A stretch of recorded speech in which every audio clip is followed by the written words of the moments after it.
students. In previous video we have seen the first part of problem and problem solving, chapter number 9 of standard 10th. In that video we have seen types of problems, steps to solve any problem. Then we have seen different methods like pseudocode, algorithm, flowchart. Then we have seen flowchart, their components. Now in this video we will start with the remaining part of the flowchart component.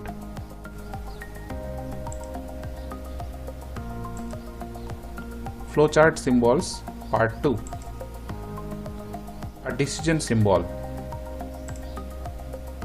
A logical decision of any process is represented using diamond shape symbol.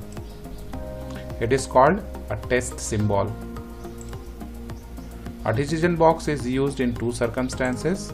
First, when we want to alter the normal sequence of the solution, and second, when a specific statement needs to be executed based on the result of the decision. Now in the previous video we have seen the process method.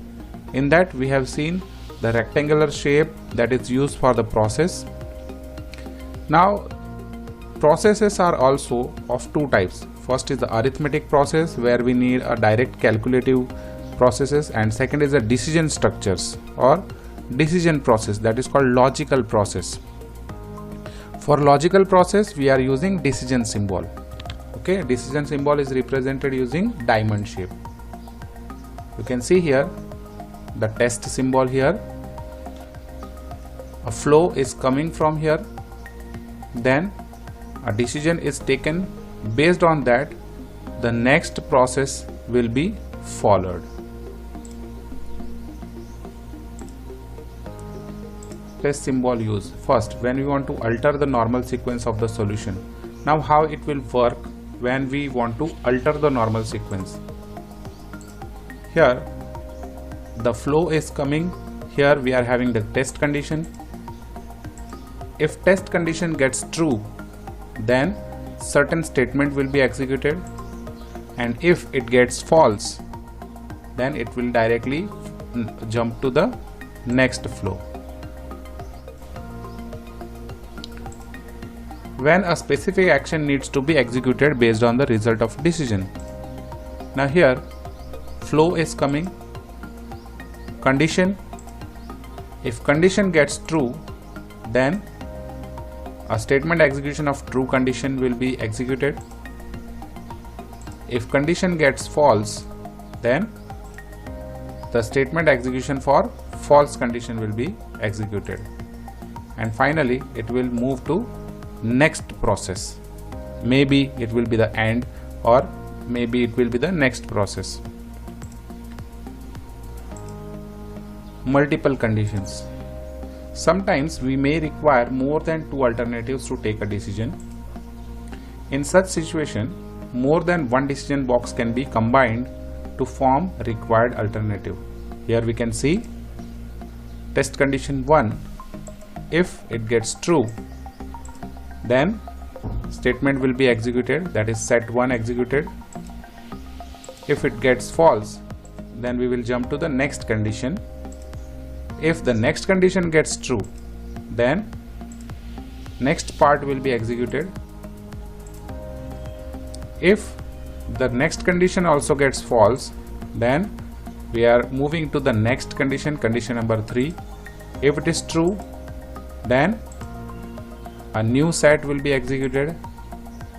If it will get false, again we are having the next process. Okay. So here I have used only 3 conditions, so I am ending over here. And finally, after the execution of any particular block, it will be moving to end. Connectors. A circle symbol is used to represent a connector. Connection symbol is used in two circumstances. First, at times it is possible that the flowchart becomes too large to fit into the single page. or it may not be possible to use an arrow to link two different processes. We will concentrate over the first condition, that is, it is too large to fit into the single page. Now in a connector, minimum two circles are required for a connection, one with an arrow coming out of the circle and other with an arrow coming into the circle.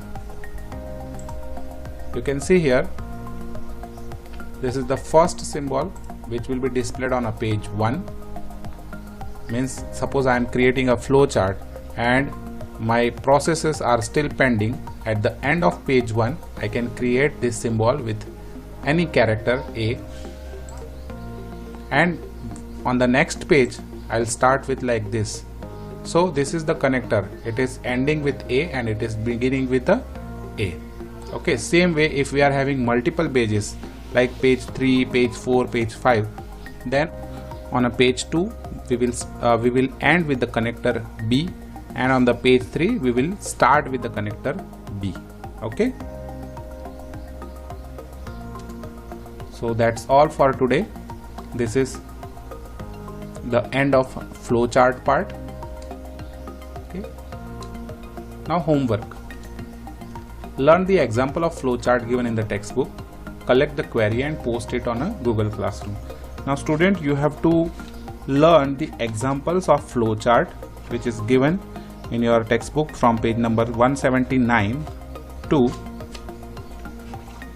page number 186. Okay, and if you find any kind of query, any kind of doubt, you have to simply post it over a Google Classroom. Okay, thank you.